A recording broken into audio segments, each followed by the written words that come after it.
And for more on the 2022 Gator Bowl, we welcome in former Super Bowl champ, former Notre Dame offensive tackle Ryan Harris is with us. What a game there. Let's start with the winners.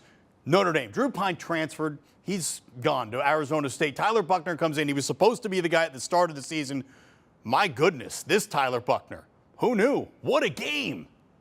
Let me introduce you to Tyler Buckner, native of San Diego, came out after the COVID season, came to Notre Dame and got knocked out of the second game, after losing to Ohio State.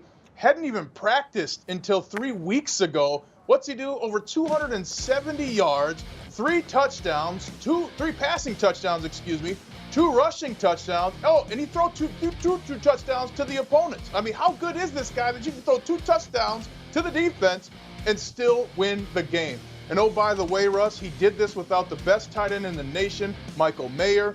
This was an unbelievable performance, one of the greatest in Notre Dame Bowl history by far. That is just incredible. And on the other side of the ball, you had Spencer Rattler.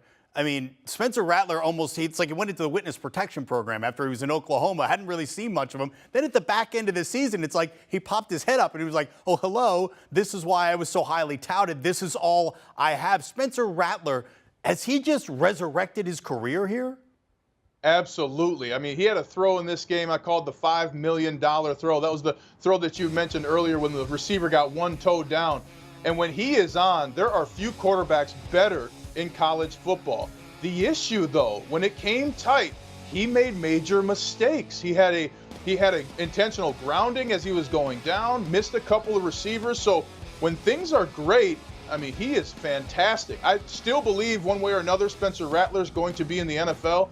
You get him with a great coach who teaches him the mind part of the game, gives him that confidence. He's going to be incredible, incredibly accurate, strong arm, just struggles with a little bit of the things that you need your quarterback to do in terms of managing situations. But I'm incredibly impressed with Spencer Rattler. He's going to be playing on Sundays, Russ. I know the folks in Columbia, South Carolina are bummed after losing this game, but that's a heck of a season for Shane Beamer and the Gamecocks. It also marks the end of year one under Marcus Freeman for Notre Dame. Look, it didn't start off so great, but it finished with a win here in the Gator Bowl, and they looked pretty good at the end. As an alum and as an analyst, what'd you think of year one under Marcus Freeman? Just incredible. And Marcus Freeman, to be able to, and by the way, they had a lead in the Fiesta Bowl last year when they played against Oklahoma State and then lost it in the second half. I believe they only scored 3 points. And now to come out and wear down a team through 4 quarters, unbelievable. They had some big losses, a huge loss to Stanford that really shocked the Notre Dame fan base and the team. And he still was able to get the belief of that team to go on and compete against USC in Los Angeles and then absolutely dominate, coming back down from 14 points. So an incredible job of being consistent by Marcus Freeman. I got to talk to him again today before the game. As calm and as cool as you can believe, Russ. He expects greatness. He challenges these players to what he calls the gold standard, and he tells the players to challenge everything. You think you know why you're here? You think you're as good as you can be? Challenge that. So he has created an entire program in less than 1 calendar year and has some monumental wins to show for it. Heck of a way to finish this season. What are the expectations, do you think, for year 2 under Marcus Freeman? Every year at Notre Dame, Russ, the national championship is the expectation. And now finally after this game, some people will see that he has the tools. I mean, you get your starting quarterback the last 10 games is gone. Your new quarterback comes in, sets records for the Gator Bowl. And then, oh, by the way, your defense lost Isaiah Foskey, who's going to the NFL, going to be a top defensive end. And you come out and have a defensive performance.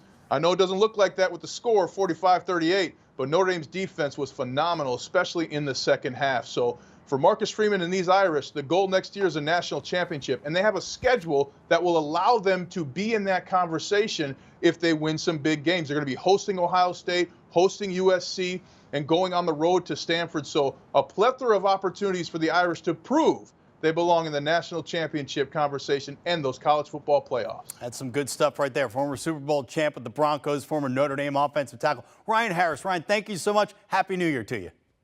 Go Irish. Merry New Year.